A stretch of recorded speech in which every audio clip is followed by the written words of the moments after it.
잘 아실 겁니다. 적을 알고 나를 알면 이기게 된다. 이길 수 있다는 것입니다. 모든 영역에 이 말은 해당이 됩니다. 이제 올림픽 경기가 한창인데 저도 휴가 중이었기 때문에 평소보다 올림픽 경기를 틈틈이 봤는데요. 펜싱 경기를 몇 개를 봤습니다. 어느 순간에 보니까 우리나라가 펜싱의 강자가 되어 있었습니다.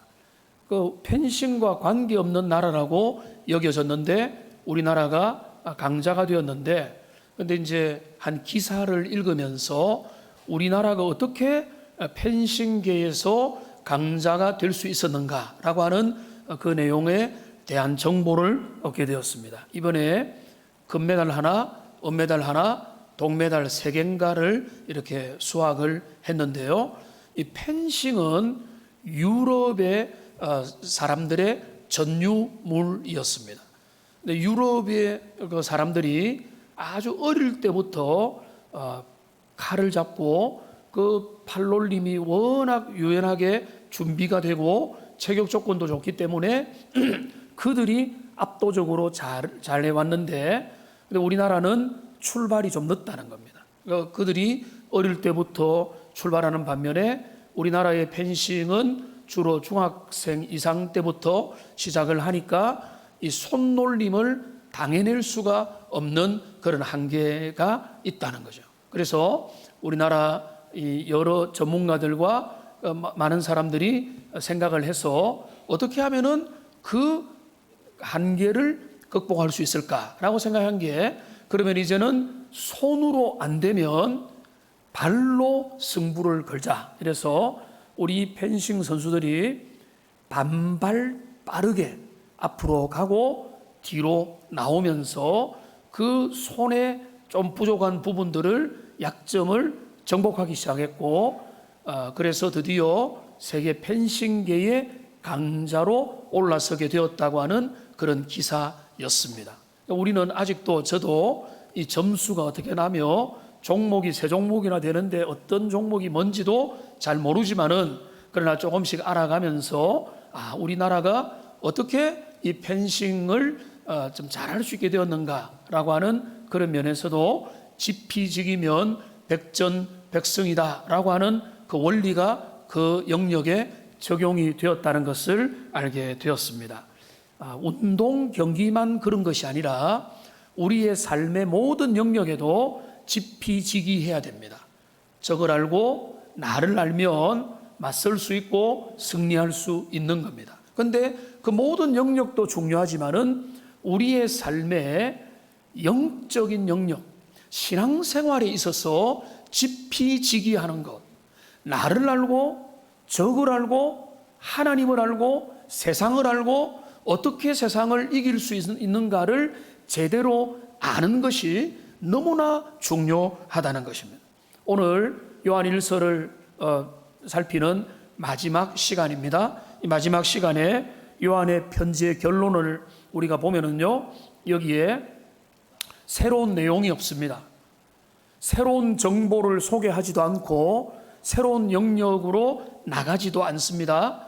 요한은 담백하게, 그리고 아주 분명하게 그가 앞에서 다루었던 내용들을 전체를 정리하면서, 오늘 제가 설교 제목으로도 정했지만은, 우리가 무엇을 알고 있는가, 우리가 아는 것들이 무엇인가를 그는 담담하게 전해주는 겁니다. 우리가 이미 알고 있는 것들이 있다. 그거를 우리가 잘 붙들어야 된다라고 하는 그런 것입니다. 18절을 보시면은, 하나님께로부터 난 자가 다 범죄하지 않는 줄을 우리가 아노라라고 말하죠. 우리가 아노라. 19절에 보면은 또 아는 것은 이라고 말하고 있습니다. 20절에도 뭐죠? 또 아는 것은, 우리는 안다. 20절에 한 번 더 나옵니다만은 그 원어는 조금 다릅니다. 그러나 의미는 비슷합니다. 우리가 안다. 우리가 안다. 여러분, 아는 것이 힘인 것처럼 지피지기면 백전백승인 것처럼 우리가 무엇을 아는지, 우리가 어떤 것을 할 수 있는지, 어떤 것을 못하는지, 우리의 승리는 어디로부터 오는지 그 진리를 제대로 알기만 해도 이것이 너무나 중요하다는 겁니다. 그러니까 안다는 게 너무나 중요한데요. 그래서 요한 1서에 보면 안다라는 것에 해당되는 헬라어가 17번이나 사용되고요. 이 짧은 5장에 17번이면 꽤 많이 사용되는데 요한 복음에 보면은 자그마치 105번이나 이런 용어 안다, 안다, 안다는 것이 사용되는 겁니다. 그렇습니다.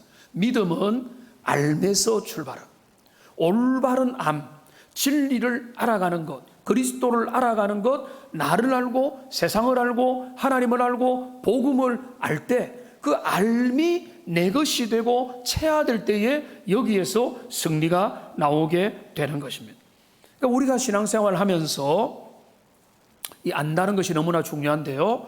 요한이 1장부터 5장까지 그가 우리가 아는 것을 너희에게 전하고 함께 사귀기 원한다. 그 복음 안에서 그 알물 통해서 함께 사귀기 원한다라고 했는데 그 알아왔던 거를 이 1장부터 5장까지를 정리를 해보면 가장 간단하게 정리를 해보면 이렇습니다. 먼저 뭔가 하면 사도 요한과 우리는 복음을 알았다는 것입니다. 복음을 알게 되었다. 그 다음에 그러니까 뭔가 복음 안에서 우리가 어떤 존재인지를 알게 되었다. 그리고 그러니까 우리가 죄인됨을 알게 되었다는 거죠. 그 다음에 뭐가 알게 됐는가 하면 이 죄인을 위해서 예수 그리스도께서 어떤 일을 행하셨는지, 죄 문제를 어떻게 극복하고 승리하셨는지를 우리가 알게 되었고, 그런데 이 세상이 얼마나 죄악이 가득한 세상인지도 우리가 알게 되었으며, 그래서 마지막으로 이 죄악된 세상을 어떻게 이기고 승리할 수 있는지를 우리가 알게 되었다.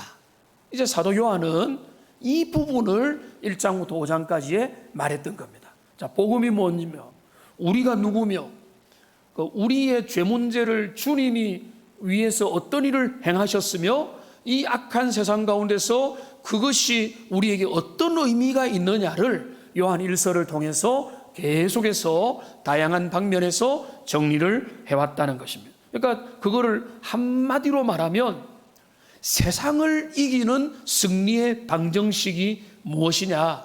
요한의 관심은 거기에 있는 것 같아요. 어떻게 세상을 이기는가?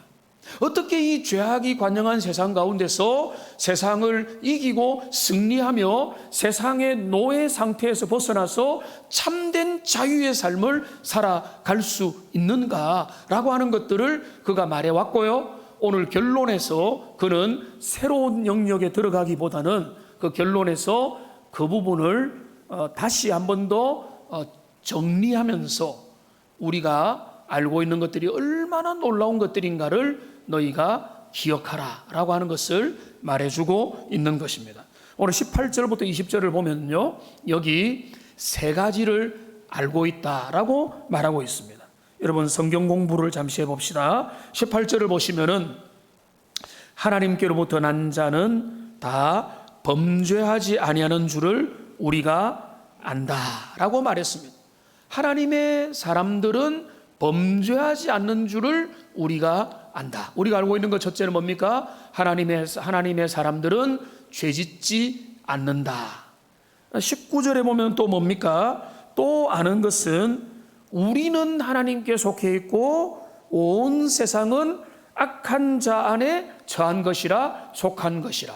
또 아는 것이 있는데 하나님의 사람은 하나님께 속했고 하나님을 모르는 사람은 악한 자 마귀 사탄에게 속했다는 것을 우리가 알고 있다는 것이죠.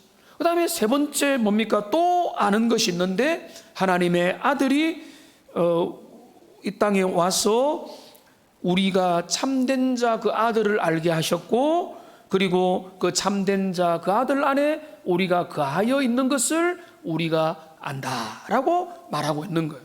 근데 여기 이 세 가지, 우리가 압니다, 우리가 압니다, 우리가 안다, 이거는 18절, 19절, 20절은요 하나하나 따로도 중요하지만은 결코 단순한 세 가지 다른 지식이 아닙니다.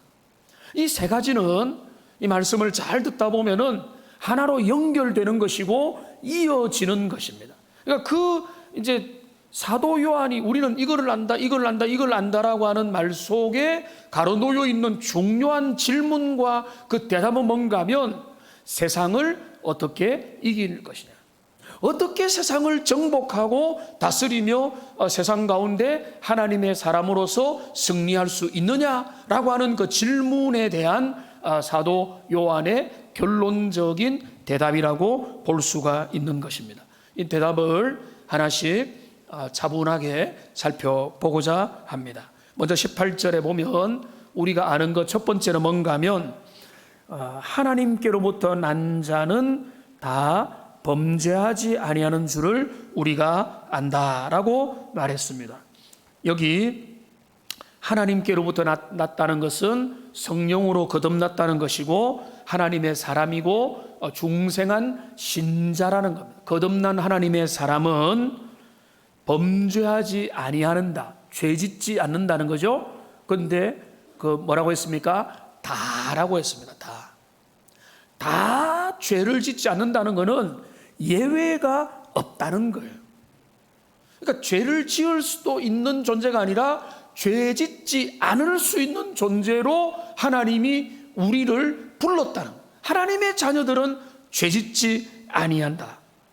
여러분, 그런데 이 말씀에 대해서 3장에서 이미 제가 설교 때 말씀을 드렸고요. 여러분, 이 의미를 죄짓지 아니한다는 의미를 여러분이 생각을 지금 바로 할 수 있다면 여러분 정리가 잘 되어 있는 겁니다.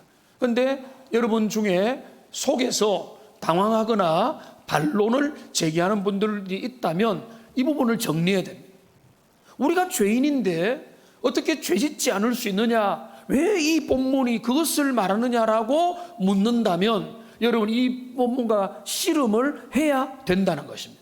간단하게 말씀드리면 몇 가지 우리가 하나님의 사람은 다 죄짓지 않는다라는 의미를 다시 한 번 더 교통정리를 해야 되는데요. 첫째는 뭔가 하면 우리가 죄가 없다, 죄 안 짓는다, 우리는 죄를 하나도 짓지 않는 사람이다라고 말한다면 우리는 거짓말쟁이라고 사도 요한은 이미 1장 8절에서 말을 했습니다. 만일 우리가 죄 없다고 말하면 스스로 속이고 진리가 우리 속에 있지 아니할 터이요라고 말을 했기 때문입니다. 그러니까 우리 중에 나는 죄 안 짓는다, 나는 죄를 지은 적이 없다, 예수 믿고 난 다음에 나는 범죄한 경력이 없다라고 말하면 그거는 100이면 100 거짓말이라는 겁니다. 자, 그러면 요한이 뭐라고 합니까? 우리가 죄를 지었을 때 어떻게 하면 된다고 하죠? 우리의 죄를 용서해 주시는 주님 앞에 가서 회개하고 자발적으로 우리의 죄를 주님 앞에 고하면 그 자비로우신 예수님께서, 대언자 되시는 예수님께서 우리의 죄를 용서해 주신다는 겁니다. 자, 이까지는 우리가 다 동의를 할 겁니다. 우리는 죄인이요, 우리의 죄가 그리스도 예수 앞에 진실하게 가서 회개하면, 회개기도하고 우리의 죄를 자백하면 그는 미쁘시고 의로우사 우리의 죄를 하나님께서 용서해 주실 거라는 것을 믿는 거예요. 그런데 사도 요한은 우리의 신앙이 여기에 그치는 게 아니라고 끊임없이 우리를 데려가는 겁니다. 우리를 도전하는 것입니다. 그러니까 많은 교인들이, 많은 성도들이 여기에 머물러서 살아가는 거예요. 나는 죄인입니다. 나는 지난 한 주간도에도 죄 짓다가 살아왔습니다. 나를 불쌍히 여겨주십시오. 이거 성경적 진리 맞죠? 그런데 여기에만 머물러서 이것만 하면은 그래도 신자됨이 확인된 것처럼 이야기를 하는 거예요. 그런데 사도 요한의 관점은 그게 아니에요. 그거는요, 신앙의 절반이다. 그거는 중요하지만은 그렇게 사는 게 신앙에 승리하는 모습이 아니다라는 거예요. 그 다음에 단계가 있다는 거예요. 그 다음에 단계는 뭔가 하면 거룩한 성령의 능력으로 주님 안에 거함으로 죄를 다스리고 정복하며 주님이 주시는 은혜 가운데 죄를 다스리고 살아가는 그 힘과 능력을 가지고 이 땅의 신자가 살기를 원한다는 것입니다. 그러니까 우리가 죄인됨을 인정하고 주님으로부터 죄사함을 받는 것에만 머무르지 말고 죄를 정복하고 다스리며 내 안에 능력으로 역사하시는 주님의 은혜를 따라서 승리하며 살아갈 책임과 살아갈 도전 과제가 하나님의 사람에게는 이미 주어졌고, 그리고 이미 그렇게 할 수 있는 능력을 주님이 우리에게 주셨다는 겁니다. 그런데 여러분, 사단 마귀가 인생에게 하는 일이 뭐죠? 마귀가 하는 일, 여러분 어렵지 않습니다. 마귀가 하는 일은요, 한 가지입니다. 죄에 매여서 벗어나지 못하도록 하는 게 마귀의 전공 영역입니다. 그러니까 마귀는 할 수만 있다면 사람을, 바지를 잡고 다리를 잡고 그 사람을 잡아서 죄의 수렁에 빠져들게 만들고 거기에서 헤매게 만들어서 그 믿지 않는 사람은 말할 것도 없고, 주님을 믿고 거듭난 신자도 가능하다면 택한 자들도 미혹당해서 그 늪에서 헤어나지 못하도록 만드는 게 마귀의 사명인 거예요. 그리고 그 사명 앞에 꽤 많은 사람들이 하나님의 사람이고 의를 향해 달려갈 수 있는 은혜와 능력을 주셨음에도 불구하고 그 사단의 그 유혹에 넘어가서 그렇게 살아가고 있다는 것입니다. 여러분, 그런 삶을 하나님은 살기를 원하지 않으시는 겁니다. 예수님이 이 땅에 오셔서 한 일은 그런 마귀가 하는 죄 문제를 해결해 주기 위해서 이 땅에 오셨죠. 여러분, 그거는요, 우리 주님의 소원은요, 창세기부터 시작됩니다. 살인한 동생을 죽인 가인을 향해서 우리 주님이 뭐라고 말씀하십니까? 창세기 4장 7절을 보시면은 이렇게 말씀하세요. 네가 선을 행하면 어찌 낯을 들지 못하겠느냐? 선을 행하지 아니하면 죄가 문에 엎드려 있느니라. 죄가 너를 원하지만은 너는 죄를 다스릴지니라. 이게 주님의 마음이에요. 그런데 어떻습니까? 주님을 모르는 사람은 이렇게 할 수가 없어요. 죄를 다스릴 은혜와 능력과 실력이 없는 겁니다. 그런데 어떻습니까? 하나님의 사람들에게는 그 은혜와 그 능력이 있습니다. 어떻게 해요? 우리 안에 능력으로 역사하시는 주님과 주님의 말씀과 성령의 은혜가 나를 주장하고 나를 정복하고 나를 다스리면, 나를 통제하면 우리는 죄를 능히 다스리게 될 줄로 믿습니다. 이게 신앙의 놀라운 비밀이에요. 그러니까 사도 요한이 우리가 아는 것은 하나님의 사람들은 다 범죄하지 아니하는 줄을 안다라는 것을 말하는 것은 바로 이 부분을 우리에게 말을 해주는 겁니다.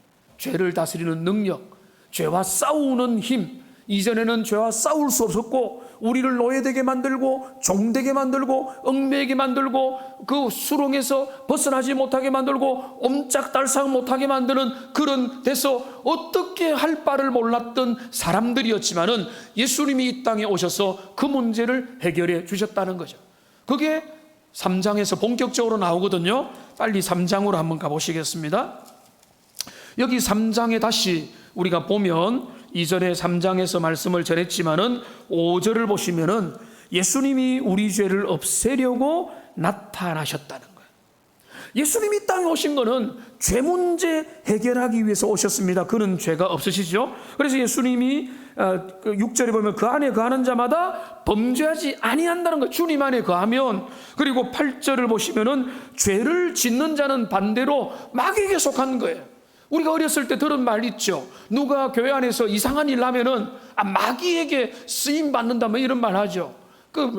마귀의 말이다, 마귀의 생각이다 이런 말 하는데 아주 고상하지 못한 표현이지만 그러나 그거는 맞는 말입니다. 왜냐하면 성령 충만하지 않는 가운데 하는 인간적인 모든 말들은 마귀에게 속한 거거든요. 사단의 지배를 받고 정욕대로 지배를 받기 때문에 하나님의 뜻을 이루지 못하는 거거든요. 그러니까 죄를 짓는 자는 마귀에게 속하고 마귀는 처음부터 범죄함이라. 반대로 9절을 보세요. 9절을 보면은 하나님께로부터 난 자마다 죄를 짓지 아니하나니 이는 하나님의 시, 하나님의 말씀이 그 안에 거하여 그를 다스리게 만들고 그를 주장하여 그가 이 죄를 이기고 승리하도록 만들어 준다는 것입니다. 그러니까 요한이 말하는 지금 결론의 첫 번째 말하는 여기 5장 18절에 나와 있는 하나님의 사람은 범죄하지 아니한다는 것은 도무지 죄를 안 짓는다는 의미가 아니라 죄와 싸우기 시작한다는 거예요. 죄의 권능, 죄의 그 추악하고 끈질긴 거머리같이 우리를 도무지 어떻게 하지 못하게 만드는 내 속에 너무나 많게 나를 붙잡고 있는 그 죄의 권능을 이길 수 있는 힘과 능력이 신자에게는 이미 주어졌다는 겁니다. 어떻게 해요? 어떻게 해요? 그리스도 예수가 내 안에 능력으로 계시는 거예요. 성령께서 나와 동행하시면서 그것을 싸워서 이길 수 있도록. 그래서 우리가 주님 의지하고 믿음을 의지하고 주님 붙들면 죄와 싸워서 능히 이길 수 있는 겁니다. 나는 아니지만은 주님의 힘으로 그 일이 가능하게 되는 거죠. 자, 그러니까 어떻게 됩니까? 오늘 18절 뒤에 보십시오. 하나님께로부터 나신 자가 그를 지키심에 악한 자가 그를 만지지도 못하리라. 무슨 말입니까? 여기 보면 하나님께로부터 난 자가 있고 하나님께로부터 나신 자가 있죠. 여기는 한글말로 일부러 약간 표현을 다르게 했습니다. 하나님께로부터 난 자는 우리고요, 하나님께로부터 나신 자는 예수 그리스도입니다. 그러니까 우리는 그리스도 예수를 본받아서 성령으로 거룩한 중생을 한 본어게인 크리스찬들이, 하나님께로부터 난 자들인 우리를 독생자 그리스도 예수께서 우리를 지켜주시기 때문에 우리를 악한 자 마귀 사탄이 건들지도 못하고 까불지도 못하고 우리를 어떻게 할 수도 없다는 겁니다. 여러분, 이 사실을 믿으시기를 주님의 이름으로 소망합니다. 이거를 믿는 게 여러분 신앙이에요. 여러분의 인간적인 실력을 의지하면은요, 여러분이 잘 살 때는 나 괜찮네 하지만은, 그러나 내 삶은 나의 수준이 있고 연약함이 있는 거예요. 근데 그리스도는 언제나 능하시고 언제나 강하신 거예요. 그분을 끝까지 믿는 겁니다. 그분을 의지합니다. 그러면 그분이 나를 지켜주는 거예요. 방주 안에 들어간 그 노아와 그 가족들, 여러분, 노아와 그 가족들과 피조물의 대표 그 피조 동물들을 무엇이 지켜줬습니까? 그들의 믿음이 지켜줬습니까? 방주가 지켜줬습니까? 방주가 그를 지킨 거죠. 믿음은 뭡니까? 방주 안에 들어가는 거예요. 들어가면 지켜지는 거예요. 방주가 그들을 홍수의 그 모든 위협에서부터 그들을 지켜주는 것입니다. 그렇기 때문에 오늘 사도 요한 1서에서 계속 말하는 건 뭔가 하면 그 신앙의 성숙을 이야기합니다. 그 신앙의 성숙은 뭔가 하면 너희가 죄인임을 고백하고 너희가 죄를 지었을 때 주님 앞에 회개하고 용서함을 받는 것, 여기에만 머무르지 말고 하나님의 자녀들은 죄와 싸우는 자들이고 죄와 싸워서 이길 수 있는 자들이고 그리스도의 승리를 나도 경험할 수 있는 자라는 것을 사도 요한은 이야기하고 있는 것입니다. 여러분, 이것이 우리에게 자동적으로 기계적으로 이루어지지 않는다는 것을 우리는 알고 있습니다.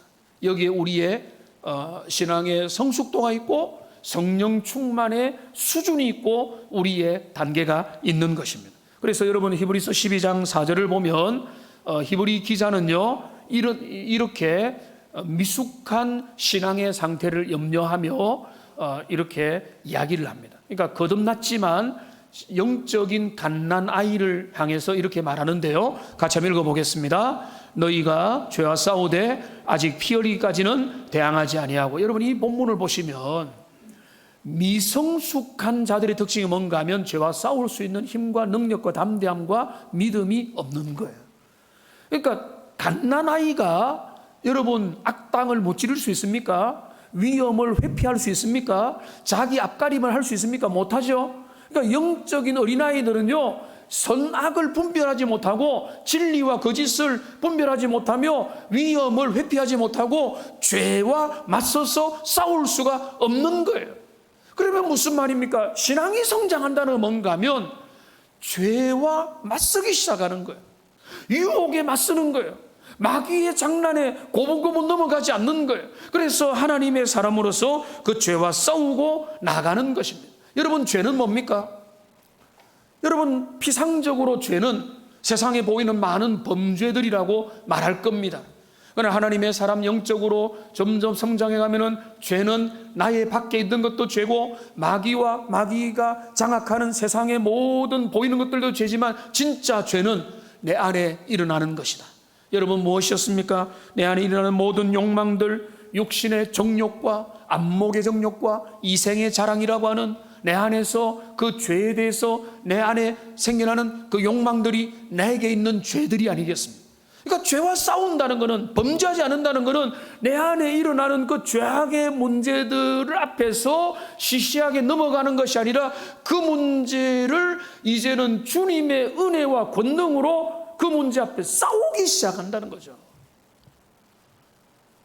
나의 야망, 나의 교만, 나의 무자비함, 나의 무정함, 나의 사랑 없음, 나의 이기심, 나의 부족함, 나의 개인주의, 어떤 것이든지 나를 높이려고 하는 마음, 인정받으려고 하는 마음, 내가 세상에서 인간적으로 세상의 만족을 구하려고 하는 모든 세상을 향해 달려가고자 하는 그런 마음을 포함한 모든 내 속에 일어나고 있는 그 욕망을 향해서 이제는 더 이상 그 욕망의 노예가 되고 종이 되어서 내가 거기에 맡겨서 그냥 종된 상태로 가는 것이 아니라 그 욕망을 제어하며 주님의 말씀 앞에서 그 욕망을 내려놓고 싸우며 부닥치고 오히려 그 욕망을 십자가 앞에 내려놓고 나를 죽이고 내 안에 그리스도가 통치하게 만드는,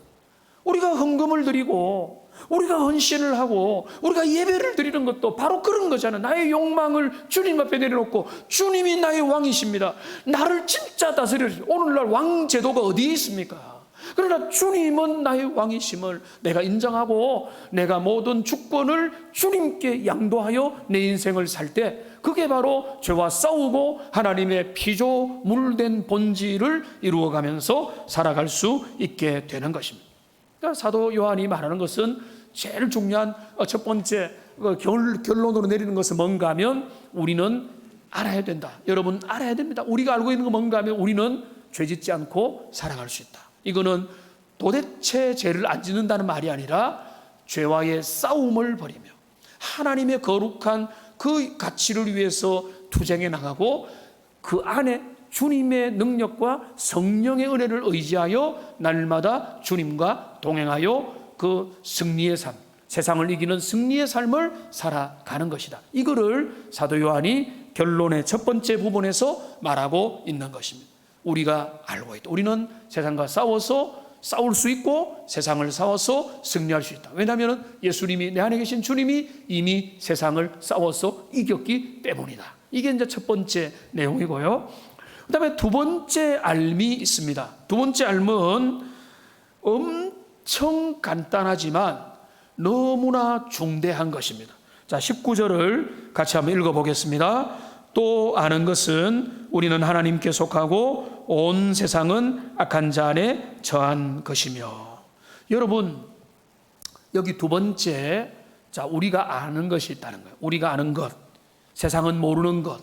하나님의 사람들은 알게 되지만 하나님을 모르는 사람은 도무지 모르는 것들이 있는데 그것은 뭔가 하면 세상을 바라보는 눈들이 열렸다는 거예요. 영적인 안목이 열렸다, 이렇게 보는 것입니다.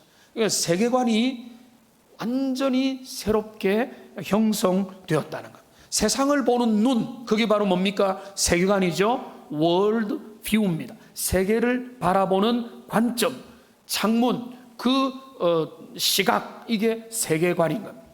여러분, 사람들은요 다 각자의 관점을 가지고 색안경을 끼고 세상을 바라봅니다. 인종주의적 관점을 가지고, 아니면은 지리적인 관점을 가지고, 문화적인 관점을 가지고, 언어적인 관점을 가지고, 아니면은 어떤 사람들은 커피의 이동량과 무역의 경로와 커피의 재배 역사를 통해서 세계의 역사를 한번 풀어보기도 하고, 별의별 내용을 가지고 온 세상의 역사와 시대와 현상들을 분석하는 겁니다. 그게 재밌기도 하고, 그게 또 세계를 바라보는 하나의 도움이 되기도 하는 것입니다. 그러나 진정 중요한 것은 뭔가 하면 영적인 관점을 가지는 거잖아요. 그러니까 하나님이 보는 눈으로 세상을 볼 수 있어요. 그러니까 성경적 세계관을 잘 가지고 있습니다. 그러니까 복잡한 세계관 하니까 어려운데, 여기 19절이 바로 성경적 세계관의 핵심입니다. 그러니까 엄청난 시야를 우리에게 열어주는 거죠. 그게 뭔가 하면 하나님의 자녀들은 하나님께 속했고, 하나님의 자녀가 아닌 사람들은 세상의 악한 자 가운데 속해 있는 것이다. 이보다 간단하면서 이보다 심오한 진리가 어디에 있습니까? 이 본문의 말씀이야말로 세계를 바라보는 성경적 시각이 되는 것입니다. 그러니까 지금 이 중요한 거죠. 우리는 하나님께 속해 있지만 주님을 모르는 불신자들은 세상 가운데 속해 있다. 여러분, 온 세상은 악한 자 가운데 처해 있는 것입니다. 세상의 모든 사람들은, 하나님을 모르는 모든 사람들은 그들이 악한 자 곧 사단 마귀의 지배를 받고 살아갑니다. 육신에 매여, 정욕에 매여, 그리고 죄에 매여, 일생에 매여 종노릇하며 그들은 살아가는 것입니다. 그들은 자유를 가지고 있는 같이 보입니다. 가고 싶은 데 가고, 먹고 싶은 걸 먹고, 하고 싶은 걸 하고, 내가 하기 때문에 나에게는 자유가 있다고 생각하지만은 그 자유는 루터가 말한 대로 노예된 자유이십니다. 노예의 자유입니다. 여러분, 감옥 안에 있는 사람에게도 뭐가 있죠? 잠을 잘 수 있죠? 그리고 삼시세 때 아마 밥이 나올 겁니다. 콩밥이 나올지 모르겠지만 밥이 나옵니다. 그리고 일정한 시간에 산책도 가능할 겁니다. 그 사람의 자유가 진짜 자유입니까? 감옥 안에서 밥 먹고 산책하고 쉰다고 해서 그 사람의 자유가 진짜 자유가 아니듯이, 이 땅을 살아가는 사람들은 죄와 사망과 사단과 육신의 감옥에 사로잡혀서 그들은 이 땅에서 나는 자유를 누리고 사는 것처럼 살아가지만 실상의 영적인 본질은 뭔가 하면 그들은 자유를 모른다는 거예요. 그들은 노예된 자유를 누리고 그들은 종의 모습을 하고 있다는 것입니다. 그들은 결코 진정한 자유를 누리고 살아갈 수 없다는 겁니다. 왜냐하면 악한 자가 그를 볼모로 붙잡고 그의 발에다가 사슬을 매어 있기 때문에 그런 것입니다. 세상의 사람들이 그런 걸 알까요? 그런 거를 세상 사람들이 정답을 알 리가 없습니다. 그런데요, 우리가 그들의 모습을 보고 그들의 모습을 표현한 문학 작품과 드라마와 여러 모습을 보면 그들은 정확하게 알지는 못하지만은 세상의 노예가 되었기 때문에 종된 모습들을 가지고 힘들어하며 비탄에 빠져 있는 것은 너무나 분명히 보이는 것입니다. 그들은 왜 그런지를 알지 못하지만은 그들은 헤매고 있습니다. 그들은 힘들어하고 있습니다. 절망에 빠지고 있습니다. 비관하고 있습니다. 세상이 어떻게 이럴 수가 있느냐라고 하면서 그들은 세상에서 출구를 못 찾고 헤매고 방황하거나 아니면은 이런 험한 세상 잊어버리자라고 하면서 전혀 다른 대안을 찾아서 그들이 달려가고 거기에서 다 잊어버리려고 애를 쓰는 것입니다. 그들은 그런 모든 노력에도 불구하고 그들은 마치 다람쥐 쳇바퀴 돌듯이 원위치에 돌아와서 노예된 상태를 계속 살아가게 되는 것입니다. 하나님의 자녀는 어떻습니까? 하나님의 자녀는 다르다는 거예요. 하나님의 자녀는 누군가 하면 예수 그리스도 참된 아들, 참된 자유의 영을 가진 분이 그 안에 계신 사람이거든요. 그러니까 그분이 우리에게 오심으로 말미암아 우리는 노예가 아닙니다. 종이 아닙니다. 얽매였던 모든 것에서 우리는 자유를 누리게 되고 하나님의 자녀의 진정한 은혜와 자유를 누리는 사람이 된 것입니다. 종이 아니라 하나님의 자녀의 영광을 지금도 누리고 살아갈 수 있게 된다는 것입니다. 그러니까 우리가 이것을 알게 된다. 어떻게 알게 된다고요? 누가 알게 된다고요? 하나님께로부터 난 자마다. 우리는 하나님께 속해. 우리는 누굽니까? 하나님께로부터 난 자. 그 아들 예수 그리스도를 믿음으로 고백하여 주님 앞에 난 자는 하나님께 속했다. 그러니까 여기서 우리가 알 수 있는 것은 뭔가 하면 우리가 속한 곳은 하나님의 나라를, 주님의 나라에 속해 있다는 것을 우리가 알게 되고 자각하게 된다는 것입니다. 여러분 아십니까? 여기에서 우리의 이 세상 살이의 갈등과 긴장이 여기에서 발생하게 되는 거예요. 왜 그런가 하면 우리의 소속이 이중국적자라는 것을 느끼게 시작하는 겁니다.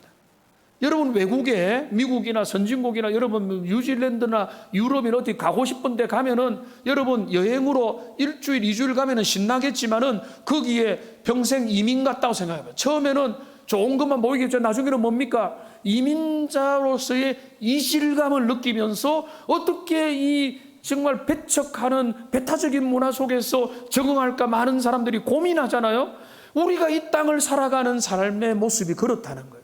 우리는 하나님의 나라의 시민인데 이 세상에 발붙여서 살아갈 수밖에 없다는 거예요. 그러니까 우리는 이중국적자는 거예요. 한편으로는 오른손의 나라인 하나님의 나라에 속하여 살지만 그러나 또 한편으로는 세상 나라에 이 우리가 발붙여서 여기서 직장 생활하고 돈을 벌고 가정을 이루고 관계를 맺으며 세상에 믿지 않는 사람들과 소통하면서 이 땅을 살아가기 때문에 이 두 나라를 살아가는 자에게는 한편에는 하나님의 나라의 시민이요 한편은 이 세상에 발붙여 살면서 생겨나는 갈등과 충돌과 싸움이 여기에서 발생한다는 거예요. 그러니까 이 싸움을 본질을 느끼면서 힘들어하는 사람은 하나님의 사람입니다. 그리고 그 힘들어하는 것에서 그치지 않고 거기에 주님을 의지하면서 주님 내가 이 세상에서 싸울 힘을 주시고 은혜를 주시고 능력을 달라고 싸워 나가면서 여기에서 신앙의 전투가 벌어지게 되는 거예요. 그러니까 세상의 사람들은요 그 싸움을 할 수가 없어요. 왜? 그들은 세상에만 속해 있으니까. 그러니까 우리는 그 싸움을 할 수 있다는 거죠. 싸워가는 것이고 싸움을 가능하다는 우리 안에 계신 주님이 계시기 때문에 그런 것입니다. 그러니까 지금 18절과 19절은요 이 영적 전투라는 주제에서 연결되어 있다는 것을 여러분 보시죠. 그러니까 우리는 하나님의 사람은 죄 문제를 극복할 수 있다. 죄와 싸워서 나갈 수 있다. 그러면서 19절은 우리가 처해 있는 두 가지 신분을 이야기하고 있는 것입니다. 세 번째 중요한 또 알문 이 이제 18절 19절과 연결되는 결론인데요. 20절 말씀은 조금 까다롭습니다. 20절을 보시면은 또 아는 것은 하나님의 아들이 이르러 우리에게 지각을 주사 우리로 참된 자를 알게 하신 것과 우리가 참된 자 곧 그의 아들 예수 그리스도 안에 있는 것이니 그는 참 하나님이시오 영생이시라. 모르는 단어 하나도 없는데 이 말씀의 의미를 우리가 간단하게 정리를 해봅시다. 이렇게 하겠습니다. 먼저 보면은 하나님의 아들이 이르러라고 했습니다.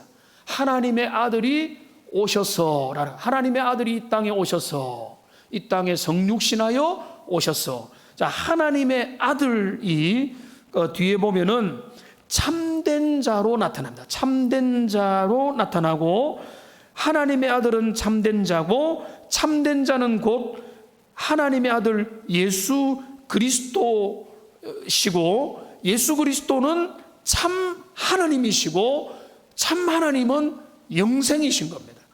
이렇게 정리가 되는 겁니다. 그러니까 이게 뭐 하나님의 아들, 참된 자, 그 아들 예수 그리스도, 그리고 참 하나님 영생, 이렇게 예수 그리스도를 다양하게 표현을 했습니다. 다 의미가 있습니다. 이거를 통칭하면 주 예수 그리스도죠. 예수님을. 자, 그러면은 20절을 다시 보면 또 우리가 아는데 예수님이 오셔서 우리에게 지각을 주사 우리로 예수 그리스도를 알게 하신 것. 첫 번째죠. 예수님을 알게 하시고, 그 다음에 두 번째, 우리가 예수 그리스도 안에 있게 하신 것을 우리가 안다는 거예요. 자, 이게 정리가 돼야 그 다음으로 나갑니다. 우리가 아는 게 있는데, 첫째는 뭔가 하면 우리로 예수 그리스도를 알게 하신 것과 그분 안에 우리가 있다는 것을 우리가 안다, 이것입니다. 여러분, 그렇습니다. 자, 그런데 20절에서 왜 사도 요한은 이 내용으로 결론을 내리는지를 아십니까? 이것이 신앙 승리의 본질이기 때문에 그렇습니다.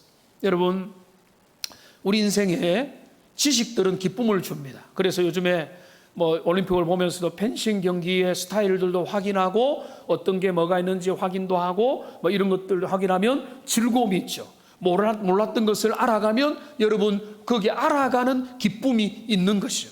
그러니까 세상의 많은 것들을 알아가면 즐겁지만은 그런 모든 지식들은 우리의 근본적인 진리의 문제에 대한 해답이 될 수는 없는 거예요. 오히려 많은 공부는 사람을 피곤하게 만듭니다. 전도서 12장 12절을 보면은 그 뒷부분은 이렇게 말하죠. 많이 공부하는 것은 몸을 피곤하게 하느니라. 그러니까 지식만 많이 쌓여가면 어느 순간에 그 사람이 그 지식이 내 것이 안 되고 지식이 종합적인 지혜가 되지 못하고 지식이 본질로 우리의 영혼을 살리지 못하면은 그냥 지식만 넘쳐가지고 어느 순간에 지식 공부 많이 하다가 미치어버린 사람도 있는 거거든요. 근데 진짜 지식이 뭔가 하면 여기 말하는 대로 예수 그리스도를 아는 지식, 예수 그리스도를 알게 된 것, 이게 우리에게 주어진 가장 놀라운 지식인 줄로 믿습니다. 여러분, 우리에게 주신 최고의 은혜는 뭔가 하면 예수 그리스도를 알게 된 거예요. 내게 주신 최고의 감사와 은혜는 다른 게 아니에요.